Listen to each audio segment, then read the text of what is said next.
River Raiders. The Combahee River Raid was only possible after Abraham Lincoln signed the Emancipation Proclamation on January 1, 1863. For the first time in U.S. history, black men could enroll in the Army and Navy and legally bear arms to resist against their lot in life. By the time the Civil War ended, almost 360,000 Union troops died fighting to abolish slavery. Some 300,000 Southern troops died fighting to preserve it. At first, African Americans were not allowed to bear arms. By the end, African Americans had served in 175 Union regiments. Over 179,000 fought in the last 2 years of the war, making up 10% of Union troops.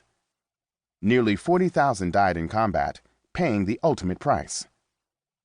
In one of U.S. history's great ironies, many of the Union soldiers in the Combahee River Raid were former slaves.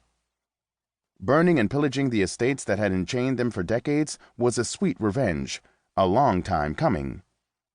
The journey to the Combahee River started in Key West in February 1863, when Colonel Montgomery recruited 130 black men who marched unarmed to Cap Saxon near Beaufort. Now bearing guns, the troops started up the St. Johns River on March 10th. Their destination, Jacksonville, was deserted. The troops passed the time learning how to march and shoulder arms. The black unit pushed 70 miles above Jacksonville, catching and eating pigs, turkeys, and oranges along the way. By June 1st, the raw recruits had made it to the Combahee River. When the raid was over, most of the slaves the Army freed volunteered to join the war effort.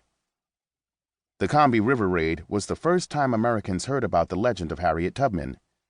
Wearing a coat, Federal blue dress, and a large bandana over short hair, carrying a musket and canteen, and her satchel filled with first aid equipment, the Black Moses was a nurse, cook, scout, and spy. She was the first American woman to lead an armed raid into enemy territory and has taken her place alongside some of history's boldest women like Joan of Arc and Florence Nightingale. Tubman's life changed forever when she started working as a nurse in Port Royal in Beaufort County during the Civil War, where she helped sick